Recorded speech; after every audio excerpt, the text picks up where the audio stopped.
Yeah, what I know of when I was younger was a small group of loud women with plastic bibs that were breasts and a sachet across that. That's a sash. What's a sachet? Something that ketchup comes in. I've already seen the dress loads. I've worn it. You go to work Tuesday, Wednesday, Thursday. I'm in it. Just sat at home playing PlayStation in my wedding dress. Imagine. Oh my God, that is something to think about. I know.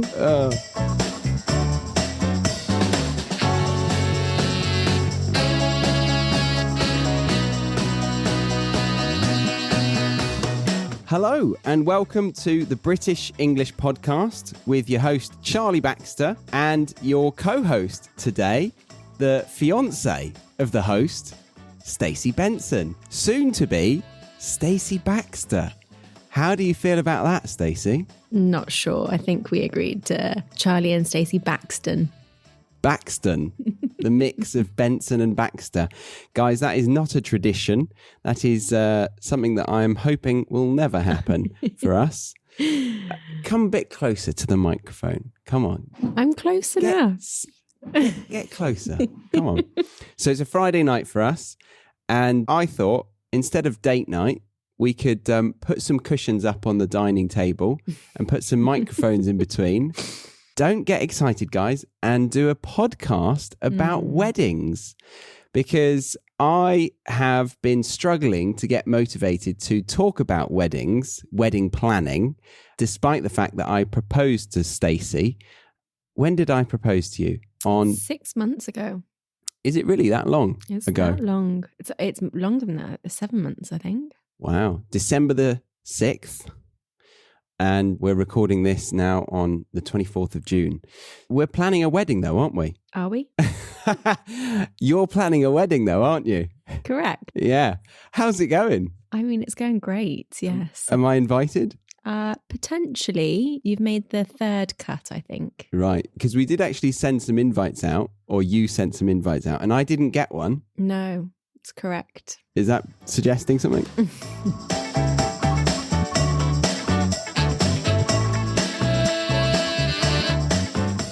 And remember, if you are listening to this episode for free on Spotify, Apple Podcasts, or another podcast app, I highly encourage you to move over to the British English Podcast app, the one that I built for you for free, and to start listening to every episode on there, because you can sign up to the course called Free Podcast Worksheets, which will give you the chance to listen to any episode you like, along with a mini glossary, so you can see a bunch of native level phrases that come up in the episodes with the definitions next to them. So go download that now by clicking the link in the show notes, or by searching BEP, that's BEP, or the British English Podcast in your preferred app store. All right, let's get to it.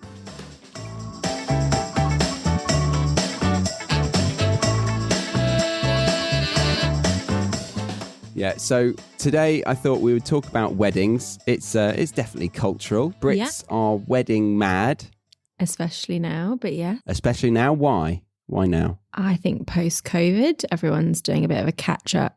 And yeah, I think everyone, especially the countries maybe that have had a harder lockdown, are now getting extra excited for celebratory things. That's true. That's true, yeah. And we've noticed a huge impact on our planning because of this, of COVID and the build-up of people wanting to get married. Yes, apparently people are planning their weddings 3 years out now in the UK, which 3 years just out blows my mind. And you're a planner. I'm a planner, but how anyone can know what they're going to wear or what they want to eat 3 years in the future is just beyond mind-blowing. Or mind-blowing, yeah, either one. So I thought we would do 3 parts to this episode, as usual. Part 1, we're going to do wedding traditions in the UK. Part 2, how to plan a wedding. So that will mainly be Stacey, because I don't know how to do that. And then part 3, how we feel about our plan, our wedding, and the journey so far for us as a couple. But as a little teaser for that, how do you feel towards me about our wedding planning? I mean, there's slight lack of input at this stage, but I hear that's normal. I won't give you a hard time. I think typically as the groom, unless you're a very planny person, then I think until the month of, or I'm expecting for your sake, maybe the week of, I'm not anticipating too much input until then. Fair enough. Wow, that sounds delightful. Okay.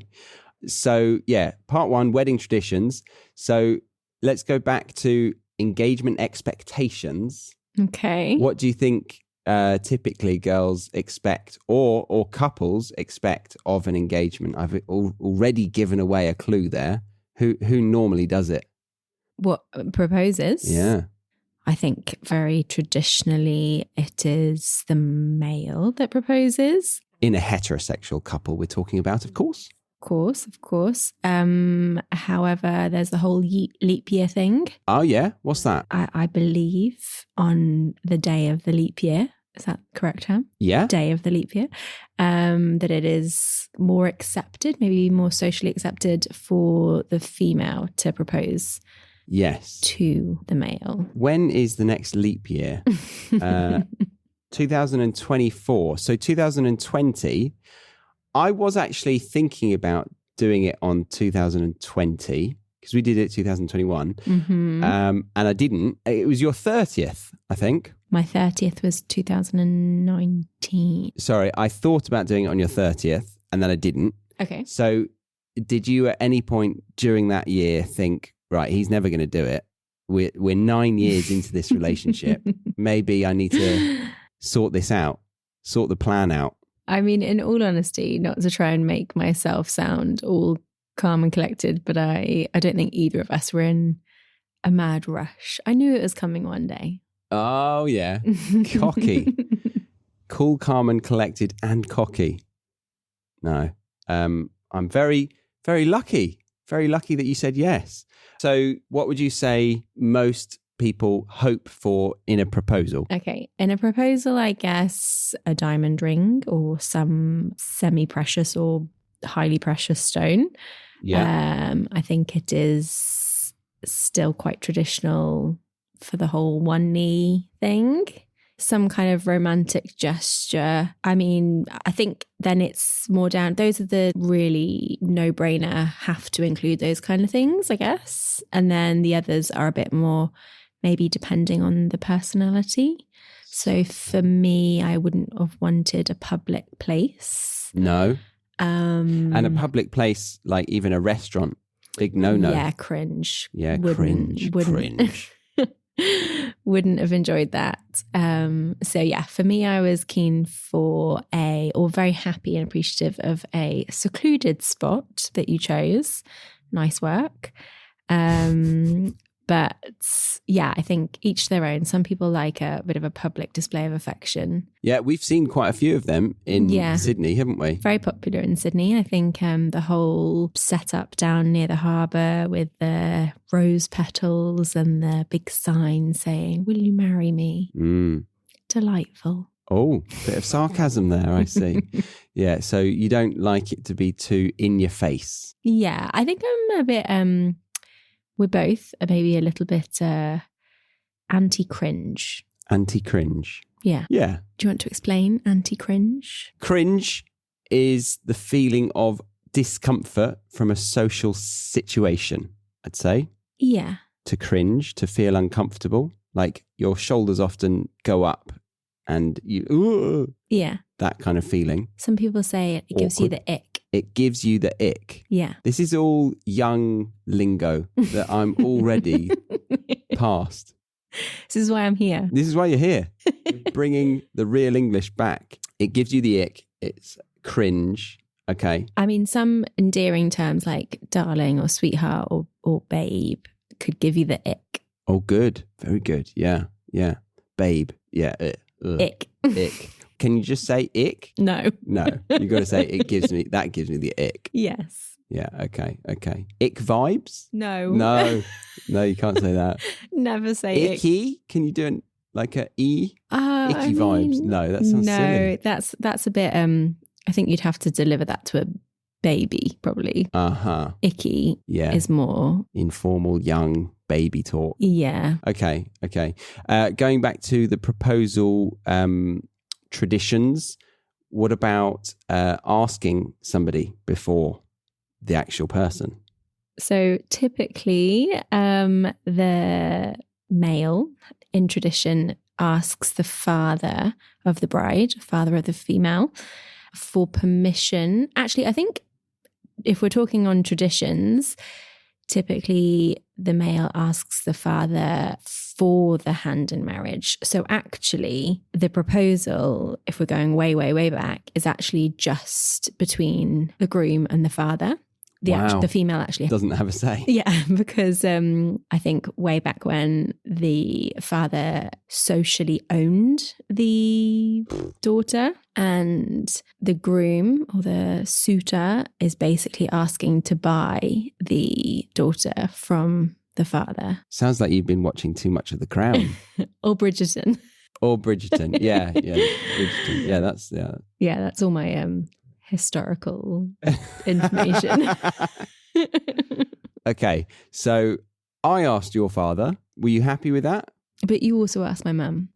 Yes. Yes. Look at your face. You're like, wait, you did ask my mum as well, right? Yeah, I asked both of them. Yeah, I think it's more, I don't know how you did it, but I think it's more making them aware that you're going to do it rather than asking like outright permission. I felt a bit traditional with that, and I wanted to ask them. Yeah. I put in the formal sentence, so I would love to ask for your consent. No, I would love to ask for your permission for me to ask Stacey for her. Did you say blessing? No, I said permission. I think I said permission. Oh, interesting. I'd love to ask your I mean, you are a bit old school. Daughter for her hand in marriage, if that's okay. That's okay. If that's okay, please, if you don't mind. Thank you very much. I'd really appreciate it. But it was a bit underwhelming considering it was on video call. Okay. I think because of COVID, it was fine. Yeah. I would have liked expected. to do we it. also live like 10,500 kilometers away. Is that true? True. Okay. 10,684. So yeah, I asked them. Then I got down on one knee, didn't I? You did? Yeah. I mean, I think you were already on one knee. I think you got up from seated to one knee, but same thing. True. Yes. On the sand. Mm-hmm. In nice Sydney. Cushion for the knee. Yeah. I was stood there. I was kneeling there for a bit too long. Yeah. Because you were watching a video. Mm-hmm. But anyway, this isn't about the engagement. They know about that. I did a whole episode on that. Guys, you can go listen to that if you really, really want. But yeah, so the proposal, that's done with. Mm-hmm. What about the tradition of the wedding rings to begin with? Engagement or wedding ring? Both. So you would like to have an engagement ring, and that is typically diamonds. Typically, although I think it's becoming, I don't know, maybe the modern couples are making it a bit more socially acceptable for it to be other stones now. But yes, traditionally diamond. Okay. But I think diamond only because it's a very hard wearing stone that can last a lifetime. I think there's still the status. Yeah, true. Of how much money it cost the groom to get it. Yeah. Yeah. Because we've had a group of 4 couples around us in Australia, 2 our close Brits, friends, 2 Australians. Well, the grooms were British. Yeah. And all of them wanted diamonds, right? Correct, yeah. So they got that. And then the wedding band. Yeah, the wedding band. What about it? So we exchanged the rings on the day of the wedding, right? Yes. Yeah? Yeah. Wedding made bands. Of what? Made of whatever you want, really. I think. So not another diamond. Not another diamond. I mean, people do have now, more so these days, I think people have quite diamond encrusted wedding bands, especially the females or same-sex couples maybe. But I think we will probably go for probably a plain gold wedding band, I imagine. Yeah. I think you're quite keen on gold, aren't you? Yeah, I think so. I don't think silver suits me, but none of them really suit me. I've got dainty little hands. And you've never really worn a ring before. No. It's quite a weird thing for a guy, actually, if you're not used to wearing Definitely too much jewelry. I mean, some guys do wear jewelry, but for you, I've never seen you wear a ring in your life. Yeah. I just realised because I broke my ring finger recently, that knuckle is swollen. So if I had done that any closer to the date, that would have been a problem, wouldn't it? I wouldn't have been able to get it over that. No, that would have been awkward. Yeah.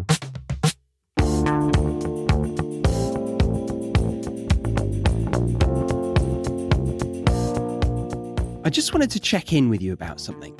Are you one of those language learners who often thinks, am I actually making any progress with my English? Is what I'm doing to study actually working for me? Or am I just wasting my precious time here? Well, if you think this way, then I'd like to encourage you to take action on this. Imagine how much more motivated you would be to put time and effort into your English studies if you knew that every time you studied, you would be guaranteed to be making significant progress. How much more satisfying would that be? So what do we need to do in order to find more clarity around this issue? Well, tracking your progress is a wonderful way to show evidence of your language skills having actually improved. And to track progress, the first thing you need to do is understand what level you are currently at. If you haven't taken a level assessment recently, then I highly recommend using my free test that will instantly tell you your level of English. Once you know this, you can start tracking your progress, which comes in many forms based on personal preference and your level of English. But that's a conversation for another time. For now, though, make sure you check your level of English with my free level checker, which is available over on thebritishenglishpodcast.com/freebies.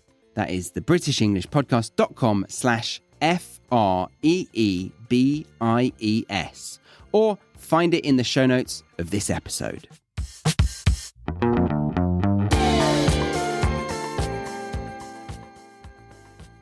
Okay, so the rings are done with. What about the dress on the wedding day? What about it? Is it just a bog standard cocktail dress? If that can ever be paired, bog standard and cocktail dress. Cocktail dress normally means very sophisticated, right? Cocktail, yeah, but I think it typically is like a calf length dress. Okay. Just below the knee. That's why you're here. I think is a typical cocktail. I mean, I could be wrong, but I'm pretty sure. Calf length or just below the knee. Yeah. All right. Midi length. So are you going to wear a cocktail dress to the wedding? No, I think the dress is very much dependent on what kind of day you're planning. So I think if you've got like a city wedding, you might wear a cocktail dress or something less kind of flamboyant, a bit more like city chic vibes. If you're doing a city wedding, maybe something a bit less flamboyant, a bit more simple and chic. But if you're doing maybe a beach wedding, maybe something a bit more beachy. And then there's like boho weddings. The main thing about the dress, it's white, right? It is white, yes. It's white. And why is it white? Well, I actually just Googled this today in anticipation of this podcast. And I think we both thought that it's white because of the symbolic representation that white kind of symbolizes virginity and innocence. And awkward. Yeah. How many virgin? There's still quite a few virgin brides out there. There is. It's a thing. There are. Not just one.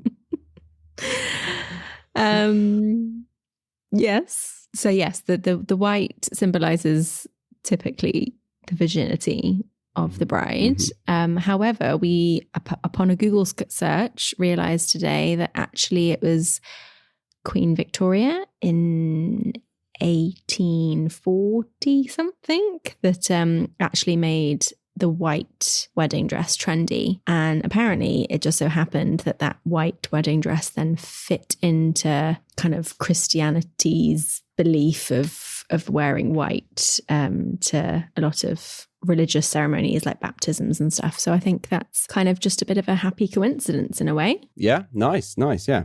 So you're going to have a white wedding dress. I was thinking pink, actually, bright fuchsia. My suit is pink. We'll look great.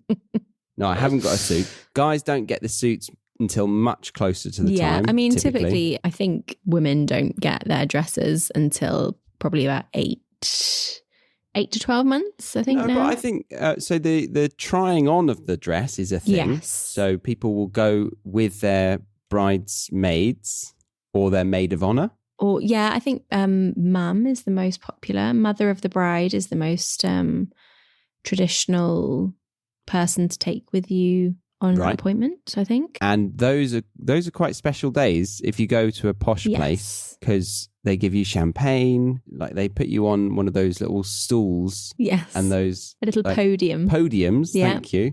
And like a 360 mirror. Yeah. I mean, I don't know if the mirror is a 360 mirror, but... Oh, I've been on them. 360, baby. No, yeah. 180. Maybe. Okay, sure. 180, yes. Yeah.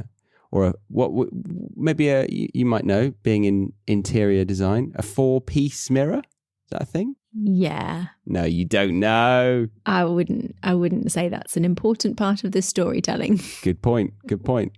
So you didn't get to do that. No, but I might still do that. Oh, yeah.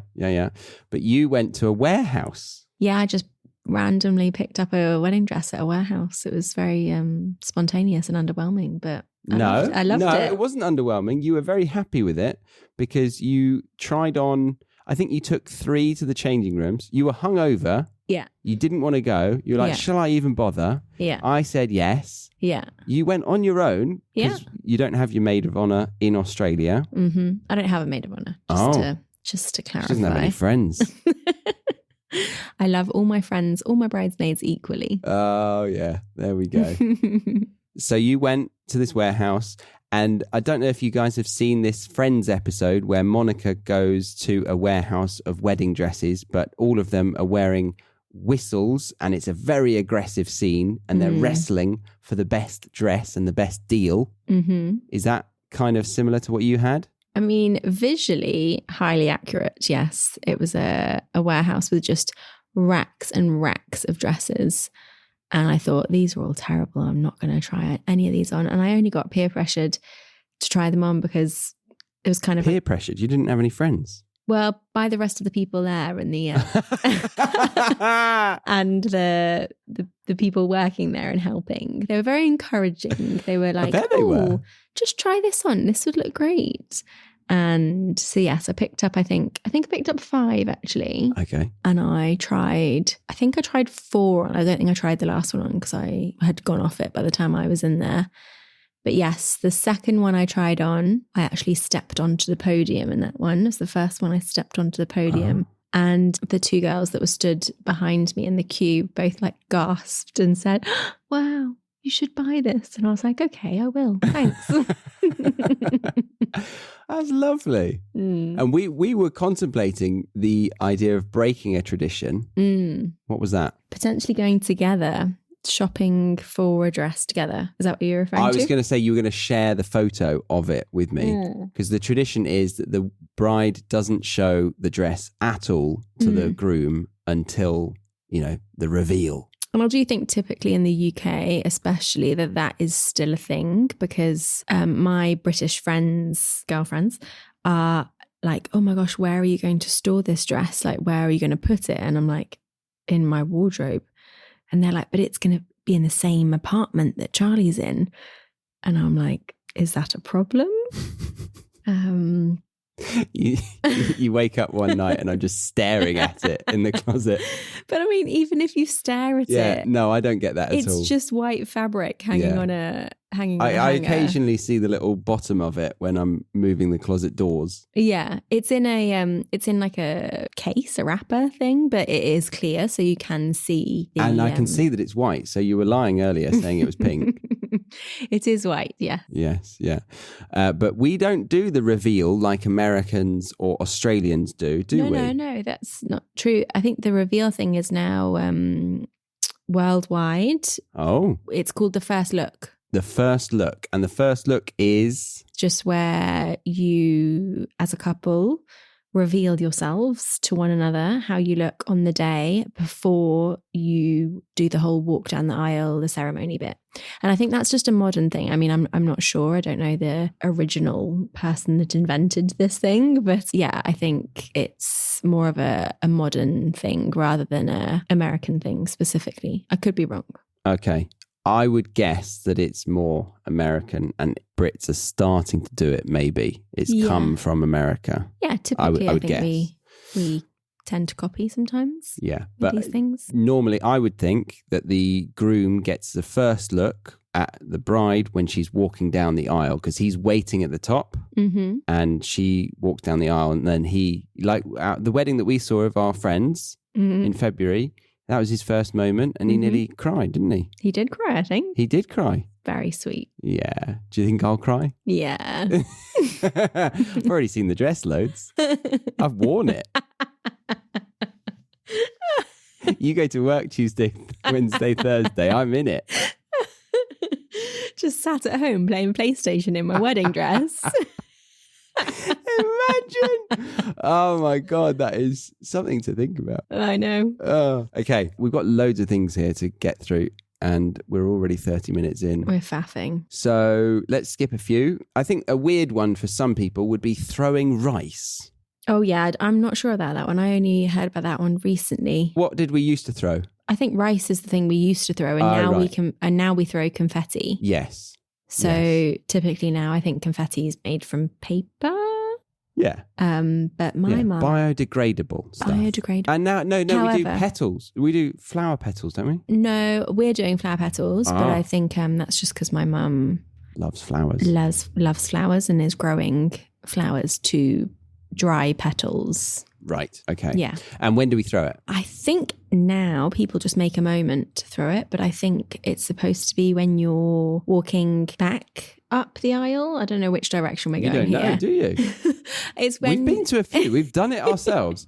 It's when they leave the church. Yes. The wedding party. But we're not having a church. No, so... I know. But traditionally, these are called traditions. Okay, traditionally, leaving the church, maybe everyone gathers outside, and as the bride and groom leave the church, they just throw stuff at them. No eggs. Preferably petals, rice, or paper. Yes, yeah. But the rice thing, I think that got stopped because of the pigeons. Oh, interesting. Because the pigeons ate the rice and then poor pigeons. Poor pigeons. Boo. Boo. Coo. So that's the throwing of the rice. The wedding cake. Okay. Oh, come on. It's like getting blood out of a stone here. I'm only 1 gin deep. How much? No, you're 2 now. Oh, yeah. 1.5. The wedding cake. Well, you keep just saying the topic. Yes, that's because you're the wedding planner. You're the one. You've been dreaming about a wedding for your whole life. No, with I haven't. Me. No, You've waited until this moment, and finally you've got it. Entirely inaccurate. No, obviously joking, but I think women know more about weddings than men. Okay, true. What would you like to know about the wedding cake? What does it look like? When do we have it? Why do we have it? Okay, so recently, actually, in Australia, I mean, I know we're talking about Australian traditions, but in the UK, we have the wedding cake after the meal, before the first dance. Does it look just like a birthday cake? It's usually tiered, so 2 to 3 tiers, I think, is 3 to 4 tiers actually maybe is the norm. It's quite an elaborate cake. Also can be very expensive. But yes, it's typically a white cake, I think, is the most traditional colour for this cake. And then really, if we're talking about traditions, the top layer of the cake, you keep it, you freeze it, and I think you consume it on either your first year anniversary or the birth of your first child. Depending on whether you want children. Or if you have yet to have children. So if you're... Which is maybe a tradition in itself. And then the cutting of the cake. Yes, the cutting of the cake in the UK, we do it after the meal, before the first dance. It's highly pretentious, in my opinion. Well, I think we're getting to part 3 right now, skipping a bit, but I think the whole thing is a bit pretentious. What, a wedding in general? Yes. I mean, yeah, but lol. But you did phrase it the other day in a way that I'm a bit more comfortable with. I've forgotten how I phrased it. You said, don't think about it as people are coming to see you. Think of it as a thing that you're trying to make people happy to come to. Did I say that? Well, you said we're inviting people from far and wide. Yeah, we and are. we've got to make it a good day for them. True. We're inviting 23, was it 23 or 29 people that have to travel over 5,000 to 10,000 miles to come to see us. We've got to put on a good show. Yeah. Yeah, we've got to cut the cake right. We're not even going to do the cake, are we? We are. We might. We might. We might. To be decided. Yes. There's one tradition that you said that some other country does, either Australia or America, where they feed the piece of cake to each other. Yeah, I quite like that. I think it's quite fun. I'd quite like Which one to is it? smash a cake into your face. Lovely. It's America. America do the cutting. I think Australia does it as well, actually. But in America and Australia, when the bride and groom enters the reception part, so when they enter the room where they're having the wedding breakfast, which is not a breakfast, it's a dinner. Why is it a breakfast? They call it a wedding breakfast because it is the first meal shared as husband and wife. Very good. And therefore you are breaking the fast. I love you. Very good. Well done. So yes, that's why it's the wedding breakfast, but it's typically a dinner or a late lunch. And Aussies and Americans, I think they enter the room, definitely Australians, enter the room and they go straight in and cut the cake, which to me baffles me because, you know, I feel like I need some savoury, delightful food before I consume cake. But I mean, for you, it might work. You quite like a bit of sweet before your savoury. That's true. Yeah. Although you're starting to get me addicted to chocolate right after food. I mean, I don't think I did that. I think you did it yourself. No, you did that. You definitely did that. I think you did it yourself. No. So I think Koreans, they don't have much dancing. Interesting. They hire a space for about an hour or two. Sorry, guys, if I've got this completely wrong, but one student told me this a long time ago. Feel free to correct him. Yeah. And they have back-to-back weddings in the same venue, multiple weddings on that day. Wow. Well, that's actually becoming more common now since COVID. There's like with venues in the UK, because there's only so many venues and I think very high demand, more people are trying to get married. Venues are having multiple weddings in one day. Wow. Which is quite sad. I think like a day is supposed to be a bit special and I feel like you should have the venue to yourself for the whole day. It's sad when you have to share it. Yeah. It's a lot of money as well. I love you. You're so beautiful. The way you think. Yeah. Okay. They've got some other points here, but I think the other things that I want to talk about are better. So the speeches. Oh, yeah. My favourite part. Your favourite part. Okay. But let's go through the day. So we go from, well, we should have talked about the hen and stag do. Oh, yeah. That's a fun bit. Go on then. Actually, shall I do it? You do it. I'll do it very quickly. And I'll correct you. Yes. The stag do is also known as the bachelor party. Also known as the bucks party. Correct. Very good. Well done. 10 out of 10. Bucks is Australian, bachelor is American, British is stag.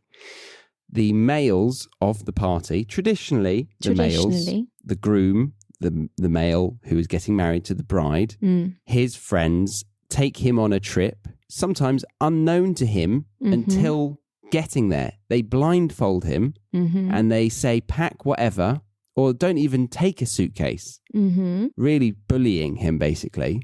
I think this is current times. Okay. Because I don't know if a trip was, I think only in the last like 5 to 10 years, it's become a trip. I think originally it was just a singular event. Yeah, one night. Yeah. What I know of when I was younger was hen do's was basically a small group of loud women with plastic bibs that were breasts and a sachet across that. That's a sash, not a sachet.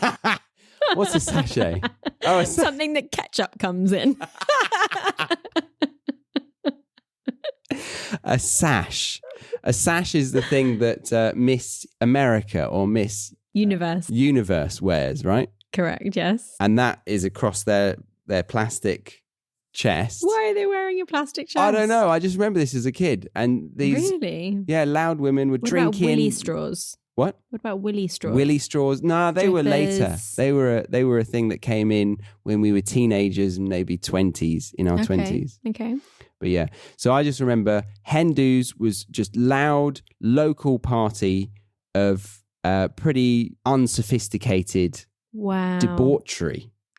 This is a huge stereotype right here. Yeah, but that's what we're doing. We're True. doing We're stereotyping. traditions. Okay, yeah. And now it's more about European holidays for 3 or 4 nights. You're so current. You're giving me the ick. That's my last one. Yeah. And as I was saying, stag do's, they bully the groom quite a lot. They get them really drunk. They make them do all sorts of naughty things. And apparently, they don't tell anybody. Oh, okay. I'm not up for that. I'm just going to go somewhere delightful in Spain with Harry.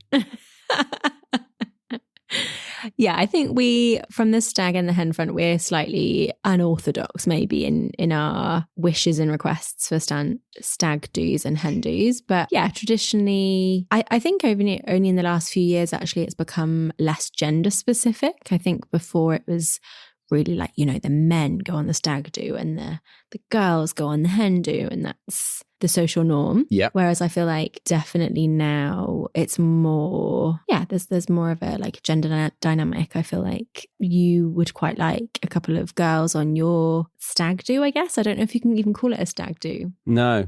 Yeah, I don't know. I do have a couple of girls that are best friends from home. So yes, but also I don't really want a big group. Yeah. I mean, we were thinking of doing a little ski trip when we're back in Europe because we like skiing. Yeah. And it's just an excuse for a little holiday. Yeah. I think now that way more than ever, things like elopements and micro weddings are becoming a thing, mainly because of COVID and everything that's gone on and how hard it is now to planning a wedding. And I think the increasing expense of a wedding. Oh my God. So I actually think that typical hen parties and stag do's are maybe becoming, a bit different, or at least in our social peer group. I think they're becoming a little bit different, and I think we would quite like something potentially a little bit different. We don't really know because we're not planning that far ahead. No. So we're stepping into the planning part by what you said there, the budget and like what we've done. So we'll get into that in part 2, and we're coming to the end of part 1 now.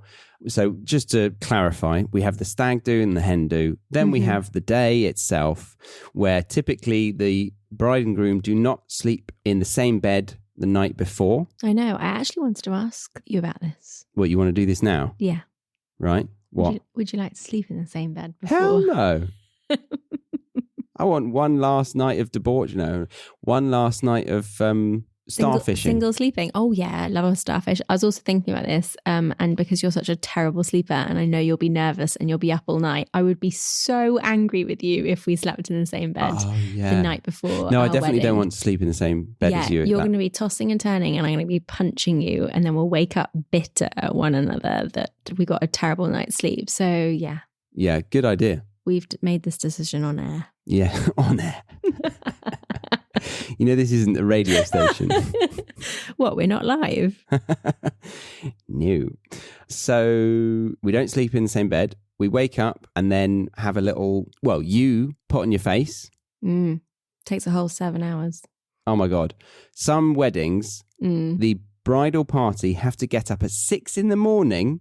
to start doing their makeup and hair, which upsets me to my core. I mean, it upsets me too, which is the reason why I've decided to do my own makeup, which might be a terrible decision in hindsight. But I just don't want to wake up at 6 a.m, have to start the whole process of 1 in, 1 out of the hair and makeup chair. So yeah.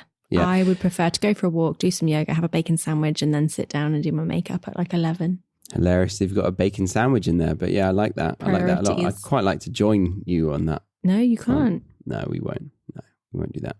But I also feel like a big part of it is getting your hair and makeup done, and then often the bride or the bridesmaids look really different. to what they're normally like. Dramatic change. To the point where it's too much. Because the UK does overdo it with makeup. We've definitely witnessed a bit too much. And because I am maybe more interested in wedding stuff and bridal stuff and makeup stuff at the moment, I've really noticed, especially on social media, the crazy amount of makeup that people put on their face just for one day.